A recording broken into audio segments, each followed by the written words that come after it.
progress, it's helpful to zoom out. Every 9 weeks or so, I like to set aside time and pull together all of the written work that we've done in all of our academic subjects.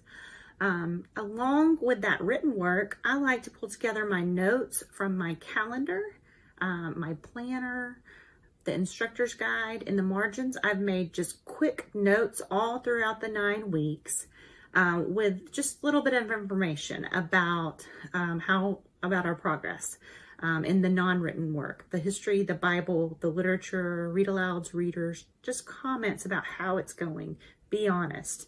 The good, the bad, the ugly, the funny, the frustrating, and the milestones. Write that in, and then zoom out and take an overlook, just an overview of all of that written work and then the non-written work for that 9-week period. Get a good idea. Pull 2 to 3 samples of work from each academic subject, the written work, and then little notes about, the non-written work. Set that aside, put it in a bin, put it away, and in 9 weeks, do the same thing again. And after 3 or 4 9-week periods, then you can compare the beginning of the year, the middle of the year, and the end of the year, and have a really good insight about how your year went. So it's really helpful to zoom out. In the day-to-day, it can get discouraging. You can have a false sense of security that you're doing really well, but when you zoom out, you tend to see the patterns throughout the year, and zooming out helps us to track progress. Hello, I just wanted to share with you that my son took his first history test ever about a week or so ago. So what is the significance of that? Well, he's a freshman in college, and he just took his first history test ever. And he did really well on it. So proud mama moment here. So how did I determine his progress going all the way through Sonlight? He started in preschool as a Sonlighter, and so he never took a history test. We read through the books, we discussed, and we read and discussed, rinse and repeat all through the years. And that really and truly was enough. Now, I used to be a high school science teacher, and so I knew that the only way for me to know what my students knew was to give them a test. I did have 20-something students after all. But homeschooling and with Sonlight, it's just different. You have a small student-teacher ratio, and you know what you're learning the whole way as you progress through the different levels. And that's how you determine your progress. Now, when you do hit high school, there are certain subjects that do have tests, and we did do those, like with math and science. But by that time, we had been able to instill a love of learning that didn't focus on grades.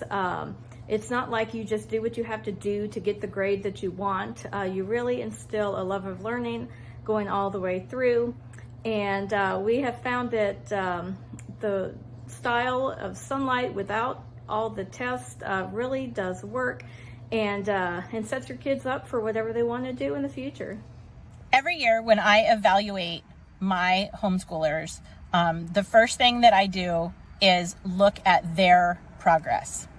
I look at work from the very beginning of the year, say in their math book, and I remember back what problems they had. I can see by the erasing how much trouble they had with it, or how easy it was. And then I look in about the middle of the book. I do not flip through the whole thing, but then I just check right about the middle of the book.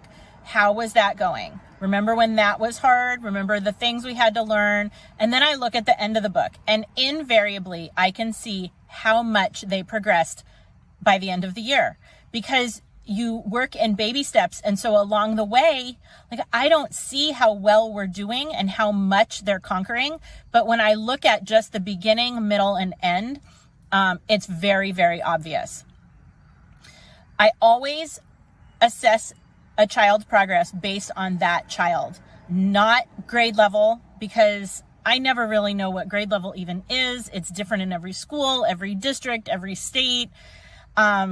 So I just look at how far that child has come from where that child was, not against anybody else. Certainly not I'm not going to evaluate based on what other children have done, because some kids, certain things just come easier, and other kids struggle and in different places. And so there's no point in measuring you against your brother.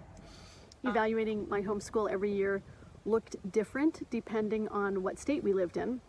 But the one thing that I kept the same no matter where we lived is that I had my children take a standardized test at the end of every year, beginning in first or second grade.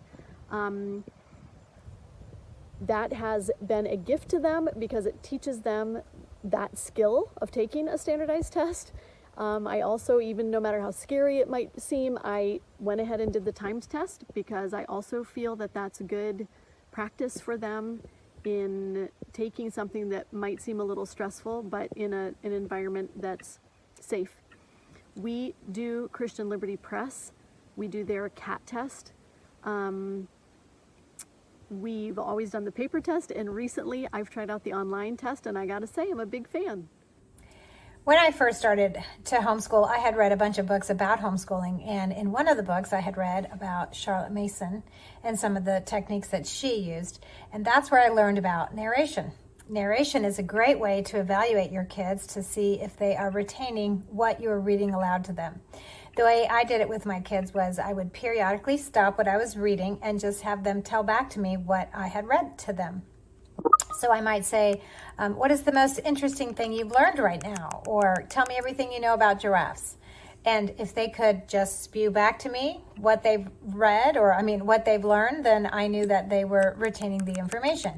If they hesitated and hemmed and hawed and then I knew that they either didn't grasp the information, it was over their heads, or perhaps they were distracted and weren't really paying attention. So rather than grilling them with questions and seeing what they didn't know, this was a way for me to really test and see what they did know. Hi, ladies. Today we're talking evaluating progress in your homeschool, or as we called it as kids, progress reports on your report cards. So what we did as a family was different than a lot of families, is that I did a standardized testing every year for all my kids from kindergarten up until they hit high school. And what we looked for and what we called it for the kids was mom's report card, or the areas that mom had missed in teaching the kids. It was not an evaluation of my kids' abilities, but what mom had missed. And my kids knew this, and this is how we looked at it. So with 4 kids, you often, once you start teaching, you realize, oh, this is easy. So my example to you is my first kid was great in math. Math came easy for him, and so we did not struggle.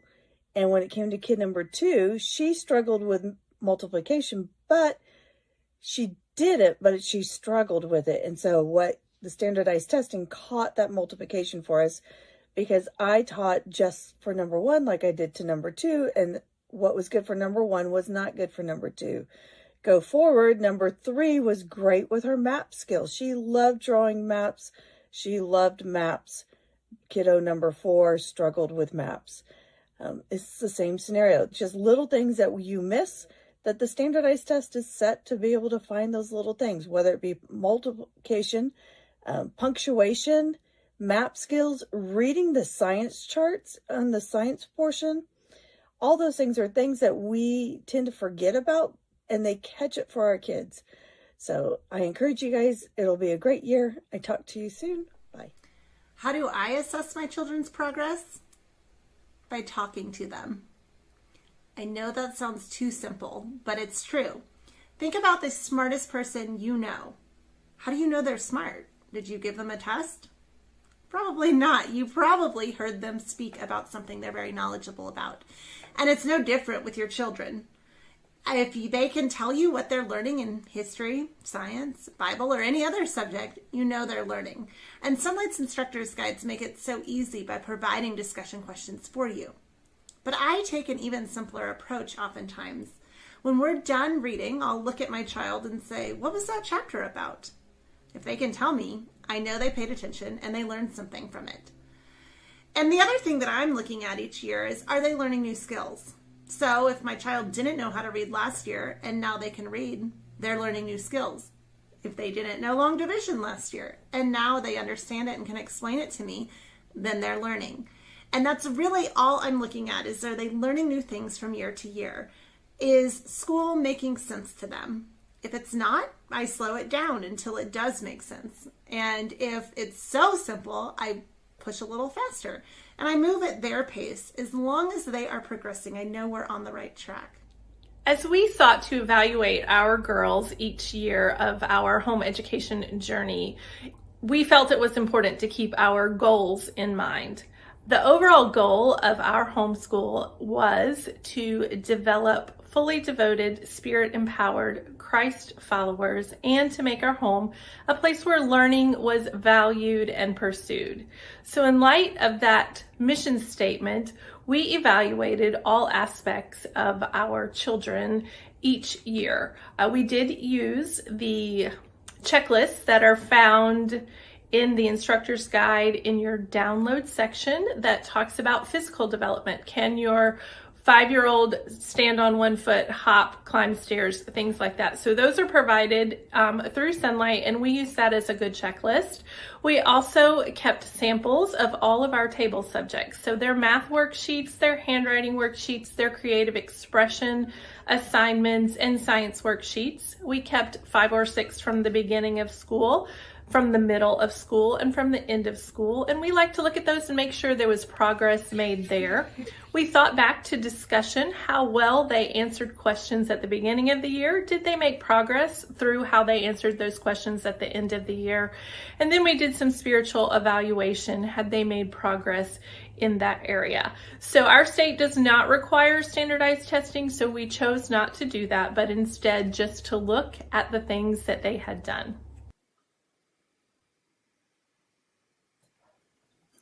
Welcome, everyone. Thank you for joining us for today's Homeschool Helps and Hacks, where we'll be talking all about evaluating your students' progress. So you heard from our mentors there in that early clip, and I'm going to be joined by Anne and Christy live as well. Let's start with some introductions. I am Sunny. I'm Sonlight's community manager and also a Sonlight mom of 2 kids. And Anne, you're top on my screen, so do you want to go ahead and introduce yourself next? Yes, I can. Can you hear me? Yes, I can hear you. Oh, good. Okay, my computer just told me that my microphone was not working. But Sunny, I cannot see you. Oh, you can't see me. Okay. No. Well, maybe try changing your view on the screen. I can see both you and Christy right now. So okay. Well, I can hear you just fine. So if you can hear me, go ahead and answer. Yeah, I can hear you. So we'll just keep on going. So my name is Anne. I live in Texas. I have 2 kids. I've homeschooled with Sonlight starting in 2007. And my oldest is a college freshman this year, and my youngest is a junior in high school. So it's a little crazy how fast it's all going, but it's been a great journey. Well, thank you so much for being here. And Christy, why don't you tell us a little bit more about yourself? Oh, Christy, we cannot hear you though. Let's see. We'll see. Christy's going to work on her microphone real quick. Can you hear me okay, Christy? Okay, perfect. I can see you nodding. So if you can hear me, once you get your microphone settings adjusted, feel free to just jump in there so that we know your microphone is live. Sorry about the technical difficulties. We'll work on that. And Anne and I will go ahead and get started while Christy's working on her microphone. So let's go ahead and start. At the beginning there, we shared kind of different ways that we've evaluated our students. And, here at Sonlight, since we use a literature-based curriculum, we mentioned discussions. And instead of testing students, having conversations with them. So Anne, could you tell us a little bit more about that? And I mean, how do you really know if that's working and your child's getting everything they need to know through discussion only? Right. It's such a good question. And it's such a different way of doing school than most of us grew up with. And so it does feel a lot different. Well, like I said in my little post, my son just took his first history test ever, and it was in college, and he aced it. And so that proves that it does work. And the reason it does work, like you said in your little video, Sunny, that what they're learning because they're able to tell you about it just right then and there, and you see the connections that they make as time goes on. One of the things that would happen when we were doing school, we'd be sitting on the couch together, I'd be reading a book, and all of a sudden one of my kids would just jump up and run into their room. And at first I'm thinking, what in the world is going on here? We have a real big problem because they don't think they have to sit and listen. But what was happening was that they would go get a book out of their room and come back and show me that this relates to something that they had read in this other book. And so reading all the stories and all the history in the real books that Sonlight uses really just puts it all together, and you just see it as time goes on. It's just wonderful. Yeah, and I think you make a good point there that sometimes it takes a little time to see it, or you may think your child's not listening or they're not making those connections. But then later on, perhaps even months later, they say something like, oh, I remember learning about this here, or I remember this from this book. This happens a lot with like historical events. We love the timeline in our house, and it's always interesting because the kids will remember from previous years. Maybe if we were doing world history and now we're doing American history, something that they learned, and they'll say, oh, I remember that from this book. So what do? I know we include questions in the IG, and I mentioned in my video that sometimes I don't even use those because in our house, at least, they might seem too hard to my youngest, where he's listening, he's paying attention to the story, but then I ask him a question from the instructor's guide and it goes right over his head, or he doesn't know the character's name, so it doesn't make sense. So what are some options if those IG questions are too hard, or do you use the IG questions every time? How do you modify that for your students? Yeah, that's a really good question. And I'm getting some feedback on myself. Can you hear me okay? I can hear you fine. Okay, yeah. good. Thank goodness.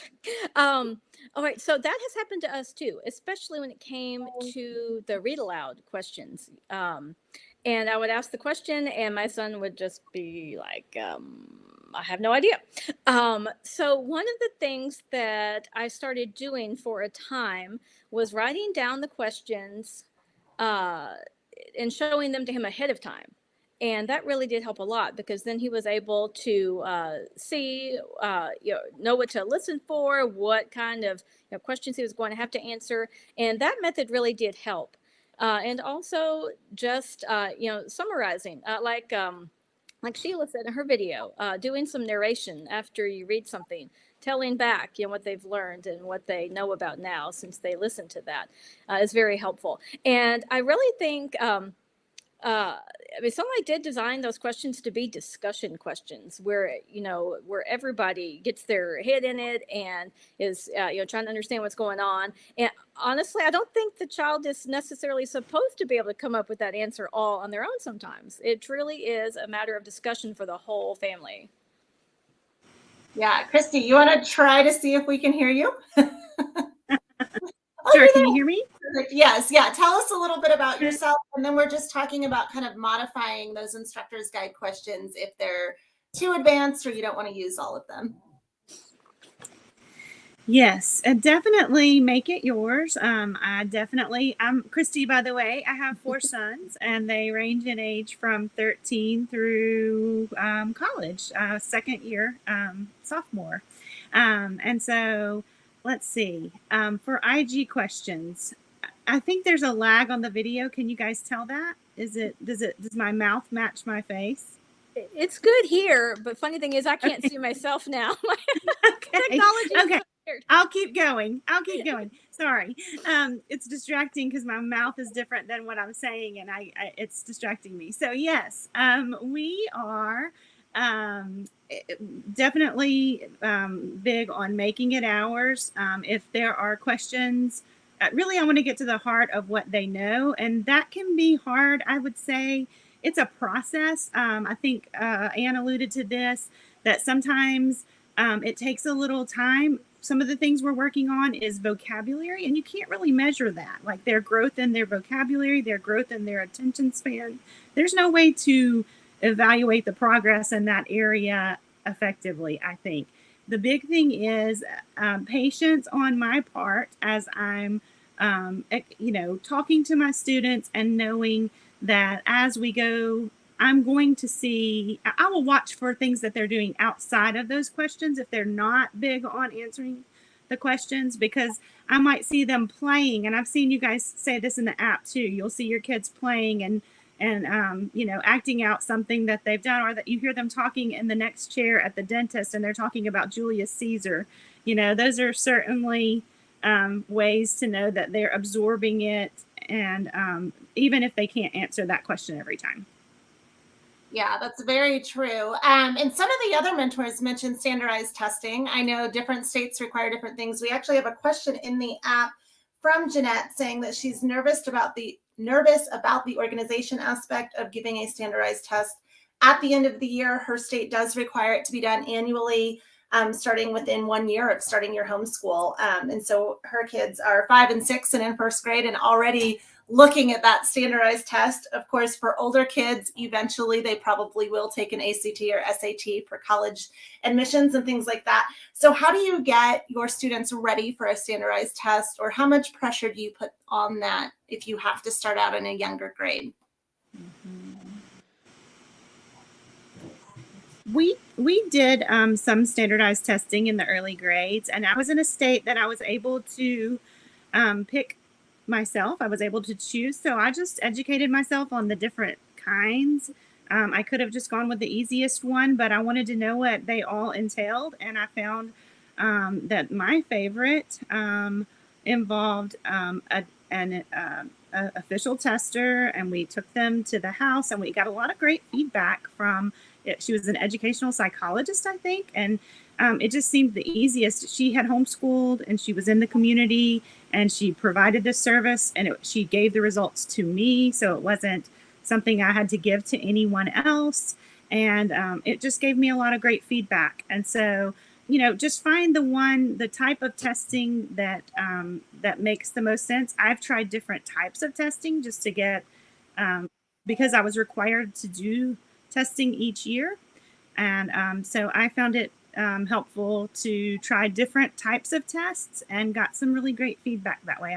I did see it as a tool, and I didn't feel, you know, there was one time I felt pretty overly wrought about a test that we got back, a standardized test, and it was the one I was actually nervous about it before they weren't too bad, but my son had a fever of 104 when he took the test, but we didn't know that when we started. He just said, I don't feel so well in the middle of it. And he had a fever, a really raging fever by the end of the test. So he was not doing so well that day, but he did, you know, okay. But that wasn't his best testing year. So, yeah. So I would say, don't be stressed about it. Use it and for what it is. It's a test on one day, and don't feel intense pressure, and certainly don't pass that pressure on to the kids. I think we're better about not doing that than some brick and mortar schools are. So yeah, very true. So I live in a state that does not require any testing, but kids in public schools in my state do start standardized testing at 3rd grade. Now, I am a former public school, high school biology teacher, and ever since I was pregnant with my son, I've been working at a tutoring place. All right, so this tutoring place offers the California Achievement Test for all different ages. And so I thought, well, I've been homeschooling my kids their whole lives. And, you know, the place I work offers this test. And they're, you know, my oldest is a grade. So, yeah, I should do this and make sure that we're on track, right? And I've never been as nervous in my life just because I work there and I teach kids there. And I thought, oh, no, if my kid does not do well on this test, it's just going to be the most awful thing ever. All right, but we decided to do it. Benefits. I do think it was good to have them go someplace else, you know, to do the test and have that experience of the time test. So we did do it a few years in a row, and we didn't do any kind of preparation for it. It's just, hey, this is what your math is going to be today. We're going to go and do this math part of the test. And kind of what I found is that the tests really just tell you what you already know. And so the results were just fine on my kids. They showed really great vocabulary. You know, imagine that, growing up with the Sonlight books. And then one time it just kind of slipped by, and we ended up doing the test at the very end of the summer when we had taken a months-long break. And so my daughter's math score, it wasn't as high. She was actually a little bit upset that it wasn't any higher, but it was on grade level. And, and I would say that's what you would expect, having had a few months off of doing math. So, uh, the only test I would prepare for is when you get to high school and you're getting ready for the PSAT, the SAT, the ACT. Yeah, buy a prep book and go through that, because that's something you really want them to prepare ahead of time. But all the others throughout, just let them take it and just see what the results show you and go from there.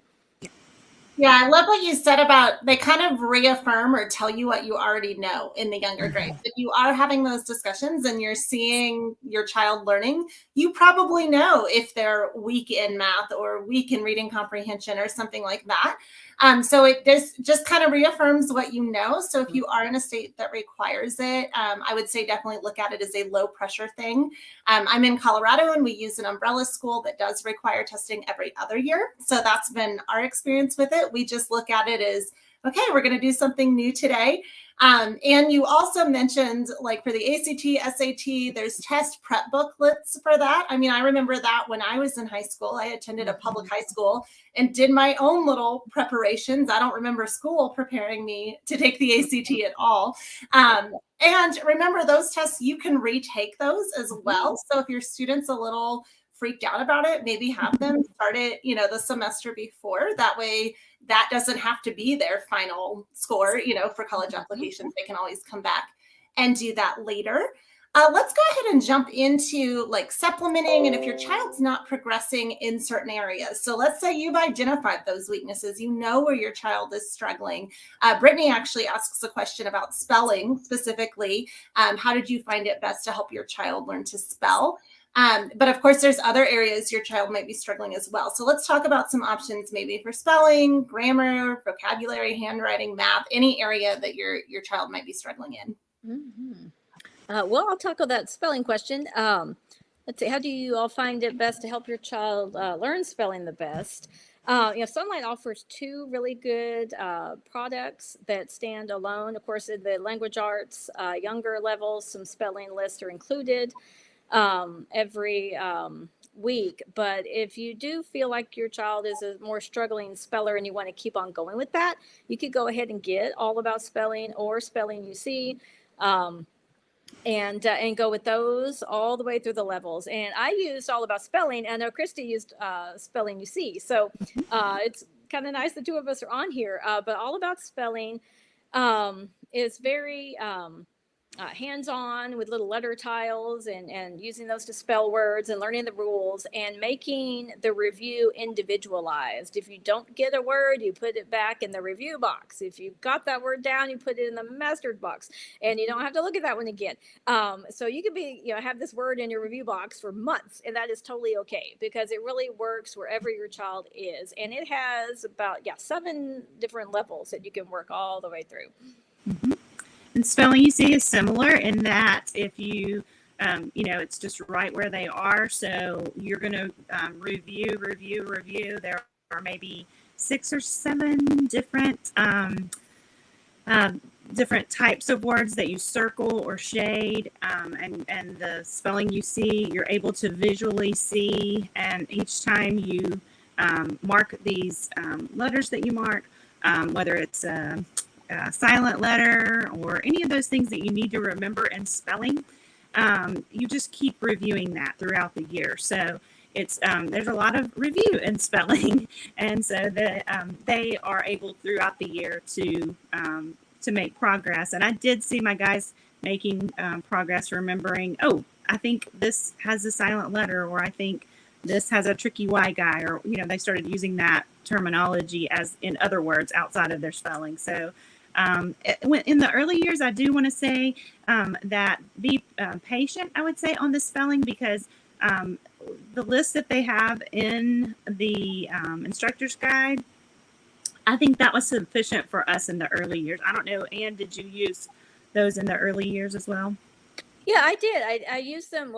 First grade, I did. That's when they're introduced. And he was having a hard time just remembering a lot of those. And so second grade is when I jumped into all about spelling. Yeah, and I did all about spelling too a little bit. So yeah, we and started so and so we started back at level 1 with that in the second grade, because he was just having trouble mastering those word lists. And so we went with that other product that Sonlight sells, and it worked great. And so I just started my daughter with that since I had it, and we just went all the way through. Right. Yeah, and I think that's a good point to kind of start with what's in the IG. Sonlight Language Arts does start with spelling. And we do have optional resources that are scheduled in if you want to use them. In some of the later language arts, it's like Explode the Code and Grammar Ace and different products like that.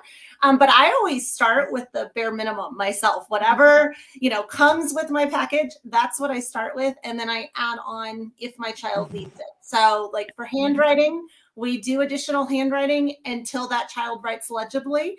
And I always tell them it's up to them, how well they write this year is going to determine if they're using handwriting next year.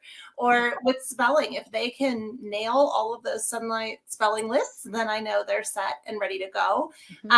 Same thing with math. Are you moving forward in math okay? If you're not, okay, let's supplement a little bit there. We have a lot of math resources as well, including the Mathtacular DVDs. So all of these things that I'm talking about were part of that sale. So at the end, we'll give you a coupon code if you feel that you would like to look at some of those supplements. But again, I just start with the instructor's guide and kind of go from there, depending on what the child needs. We had a question from Laura in the app saying, how do you know if something is worth fighting to do or not? So, of course, our instructor's guides kind of give us the framework of what we need to do. But how do you know when it's worth fighting? Is it something that, you can kind of keep going with, or do you need to supplement? How do you figure that out? Yeah, that's a real good question. I kind of rephrased it as, how do you know which battles to pick? And I think a lot of that depends on your child's age and their abilities. And something to keep in mind is, what is the activity trying to teach you? So let's say that your child struggles with writing, just holding the pencil for a long time is just, torture, but you're doing math. And so you've got to write those answers. But that's the thing, you can do math without writing any answers if they tell you out loud what the answer is. And so you can always just make sure that you do the activity. You can modify it, but you're still doing what the activity is meant to do. And so that is definitely something to consider. And, the way I see it, the skill-based subjects that tend to be the harder ones, at least for my kids, the math and, the composition writing type stuff, it's not negotiable whether or not they have to do it. It has to get done, but there are definitely ways to modify. And one of the key things, I think, with the writing part when the kids are younger is to be their scribe, because they might have all these ideas, but they can't physically or mentally write down what they're thinking at that time. For my son, it was more about the 4th grade that he could do that. Maybe a little younger for my daughter. So that's something, a way to get those battles tackled is to do the job, but modify so that you take out what's making it difficult for them. Yeah, and I would see if there's any way to reframe what you're doing. I know I've mentioned before about with the writing, when I just, instead of saying, here's your assignment for today, I need you, we're going to talk about this and kind of focus on it as an assignment. When my guys were little, I started on Thursday, we're going to talk on this topic, and we're just going to talk about this topic, and you can tell mommy whatever you want to say about this topic, and we're going to talk about a trip. And so that was the writing prompt. I just didn't, frame it as an assignment, and made it more fun time that we're going to spend together. And once a week, we get time, just you and me. And that, when I'm a bit busy with 4 children every day, then setting aside 15, 20 minutes to sit down with one child and just focus, that was a positive thing instead of, presenting it as an assignment. And so I think sometimes we can reframe things, or maybe if it's math and you're at a certain point, maybe you can look into math games where you can make it fun, go outside, reframe it in some way that you meet them where they are and realize it's hard for them right now, and we can help them through that. So true. Yeah, we're getting a lot of questions about kind of the level of your student. So we'll speak to that. Maria's asking, how do you know if your child is behind? And then Jessica has an advanced 4-year-old, and she's wondering if it's too soon to start him in an HBL. Plus, Sarah, one of our Sonlight newbies, said she's doing level K and struggling with history because the last 2 read alouds were over her head. And so she would love advice on whether to keep going or go for a lower grade level for the subject. And just in general, you know, what do you do when a child maybe is at different levels in a program, or how do you know if they're ready to start a program or if they're falling behind? How do you figure that out? I'll start with a 4-year-old. On with a 4-year-old, I don't know if you have seen the preschool program and the pre-K program, but those are both excellent programs to do, and you know, before you get into the HBL programs. If you have already done those and they did well with those, then I would just say do the next step. And I do think it's okay to acknowledge that a lot of people are saying A before K. And we've heard that feedback, and I think that that's okay to say out loud. That a lot of people have said if you're doing K and you're noticing that some of the read alouds are above where they are, I think it's okay to you know, consider if you have A, or if you're interested in going with that, some of the titles for May to test those out, and then consider purchasing that and you know, doing it going the different way of going A first, then K, if you have that option. I do think a lot of people have mentioned that, maybe even in the app, I think. So, yeah. Yeah. And then always keep in mind that you can completely take things at your own pace. There is no reason or no law that you have to finish an HBL in 1 school year. You can slow it down, take a couple of years to do it, and that is totally fine. And your child may be at one level of the language arts and a different level of HBL and different level of science, different level of math. It's so customizable that you can really meet each child where he or she is. And so definitely keep that in mind also. So we did the 4-year-olds. What else? There were a lot of things in that question. Yeah, there are a lot of things. Yeah, we had a lot of questions coming in. I actually want to speak to 2 things that you guys said. Christy mentioned level A and K. Keep your eyes tuned for next year. There will be some changes to those programs because we have listened to customer feedback. And so we are making some changes to make them a little more age appropriate. And then, Anne, you mentioned you don't have to do an HBL all in 1 year. And this is something that I'm doing for the first time with my now 3rd grader. When we started, K was not an option. So I started him with level A in kindergarten and just moved him a little too fast. He took a long time to learn to read and some things like that. And so now we're doing level D, which is not even recommended till 4th grade, over a year and a half. And then we'll do E over a year and a half. So it'll get him back into that age range where he should be. We always recommend that. Look at the different recommended age ranges for Sonlight. If your child is starting out with Sonlight, they can usually be a little younger in their level, but if they're coming out of school, we usually recommend that they're on the older end of the age range. But if you need any help picking out what's right for your kids, definitely reach out to the Sonlight advisors. They are great at this, and you can slow down your levels if it's going too fast, which is what I'm doing. And this year has been one of our best years yet because we're really moving at my son's pace. We do have a question about that a little bit. Sarah is saying that her daughter is falling behind and struggling with self-doubt. She's tried to be encouraging and supplement, but she's not sure what to do. We also have one of our Sonlight newbies saying that she's doing the kindergarten level all subjects, and she seems to be keeping up with everything except the language arts, and that reading is hard. And so she knows she might not be ready to read yet, but she's wondering how to progress. You know, if you are at different levels in different subjects, how do you figure that out? And then how do you help your child who maybe is struggling with those confidence issues because they're not catching on? I want to tackle Sarah's question first because I saw before that she was asking about math, and I don't know if this confidence thing is coming from that question for math specifically. Maybe you can let us know, Sarah. But I saw that you were asking about switching to a different math program, even above that. And I would say that whatever, and you had, heard the advice that you should only switch if you're having major issues, because all of them are paced differently. I think the biggest thing is take a placement test. It's not a huge deal. I've changed to a different math program. I didn't do it, as my first step, but I have chosen to change to a different math program before.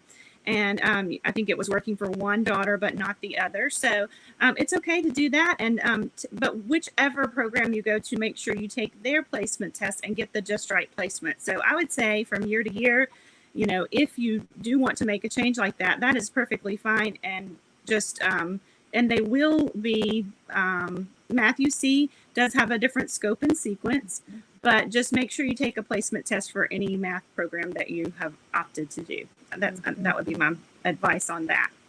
And so yeah, I was going back a little bit on that because I saw that she'd asked that question, Sunny, so we can go forward now. Yeah. Sorry. Oh, no worries at all. Yeah. So yeah, Anne, did you have anything to add either to that question? Oh, well, I was going to, about the LAK thing. I know that the language arts, especially at the younger years, kids have different, they develop those skills at completely different rates. And I remember when my son was 4 and learned all the sounds that the letters make. Oh, well, he's ready to read, right? And so no, you put CAT, he'll tell you act. That's out. I mean, he could not put it together whatsoever. He just wasn't there yet. So I just, just put it all away and brought out the LAK the next year.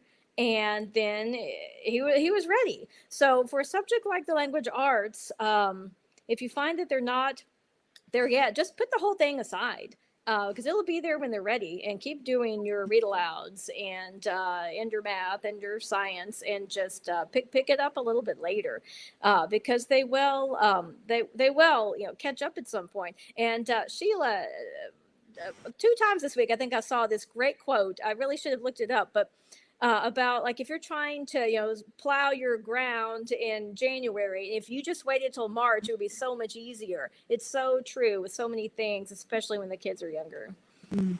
Yeah, and remember there's different levels, especially when it comes to reading. I think before I started homeschooling, just assumed every kid learned to read around the same age, but it's actually very wide, that range. I had one child who was an early reader, read super young, and I thought, oh, this is easy. I can teach any kid how to read. And then my second child came along and he struggled. He had vision issues, and there were several things that we had to get down, and figure out what was going on, because he just was not reading. But that is a very wide range. So if your child is not reading in kindergarten, do not worry about that at all. Like Anne said, keep reading those read alouds to them so that they're hearing good literature. And then eventually, obviously if it keeps going, look at getting them evaluated on the outside. But there are, it's very normal for kids to be in a wide age range there. We do have a question from Stephanie saying that she just pulled her son out of a private Christian school this week. He is gifted in ADHD. She's also homeschooling her daughter who is autistic and has a demand avoidance against anything she perceives as traditional school. So she's asking if Sonlight will work for both of those kids. Can you guys speak to that? How maybe you can modify it if necessary, or, how you would teach 2 very different learners. I don't think Sonlight looks at all like traditional school. And so, I mean, you got that covered, Rarely do we even sit at a table to do school. We're on the couch most of the time. Even math, ended up on the couch. I mean, you could sit with your book in your lap. So we don't really do anything sitting straight up at a table or anything. So in that aspect, Sonlight definitely has you covered. And I didn't catch the first part though of that. The first part, she just pulled her son out of private Christian school. He's gifted in ADHD. So she's already homeschooling the daughter, and then now wants to add in her son, and is asking if Sonlight would work for both of them. Yeah, I would say it works for both, whether you have things that you want to catch up on, or whether you have a child who's gifted and wanting to go further. It's very customizable. And I would say that in the early years, one of my guys told me that he told me years later, but he told me in the early years, he was at an embarrassing age before he realized that a lot of the subjects we were doing were actual school. He knew that math was school because it involved the table and all of that, but he said, I was in elementary school before well into elementary school before he realized that he just thought everybody was in their houses reading every day, and he just thought this is life. And so I love that about Sonlight. It is very much part of life. We take it with us. We and it is something that you can really go as far as you want to go.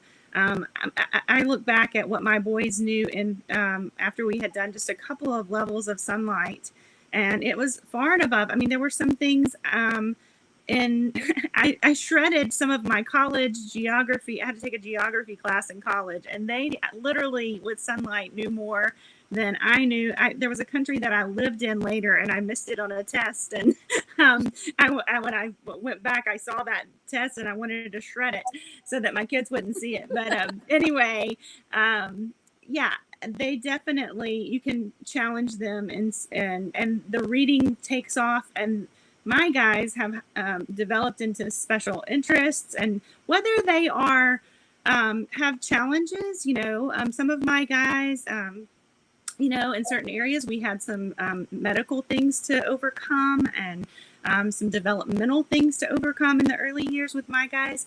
And it was really a huge benefit to them that we were homeschooling, and we could take it at their pace and look at their strengths. Some of my guys love to draw, and they use drawing as part of their evaluation of what they were understanding. One of my guys did cartoon pictures after we read, and he would draw the pictures, and then we could tell by looking at the pictures, oh, wait, we didn't understand this part because the girl was in the tree and the little boy was on the ground and they were talking to each other. Just different. There's so many things that you can do with Sonlight. With your reading, and as that attention span is growing, as the vocabulary is growing, you're reaching students who are struggling and students that are ready to go further. Yes. Yeah, I absolutely agree. Oh, go ahead, Ann. Well, I'm just going to point, when you are reading, this is another difference between traditional school and homeschooling, is that you don't have to be sitting still to do your school. It depends on the child. My daughter has to do something with their hands, and man, does that help her listen. I mean, she can be knitting something or working a puzzle or even putting Legos together. And that she's listening because she'll laugh at all the right times, and you'd stop and ask a question and she immediately knows it. So for the child that just, honestly, sometimes if they have to sit still and be quiet during something, that takes all their energy and all their brain power, and they're not, able to soak in what you're reading to them. And that's just one of the benefits of taking them out of that other environment and doing it at home. You can meet their needs in that way.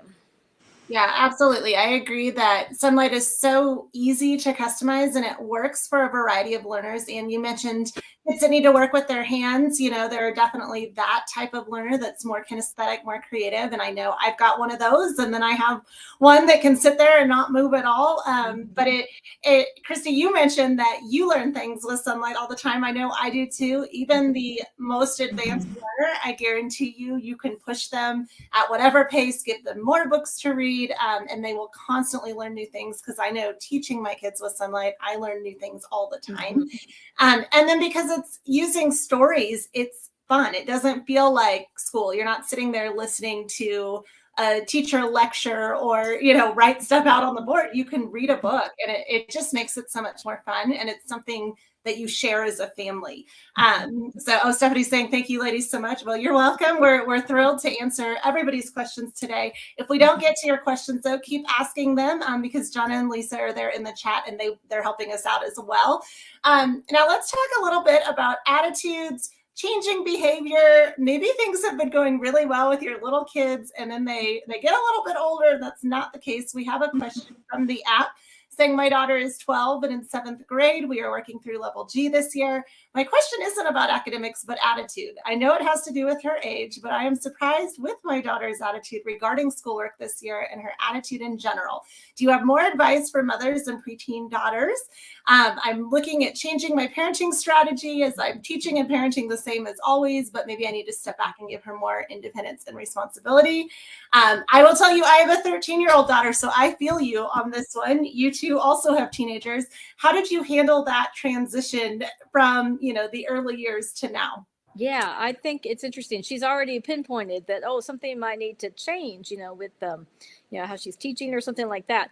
And I agree 100% with that. Your role as homeschool teacher goes through these different phases as your kids get older.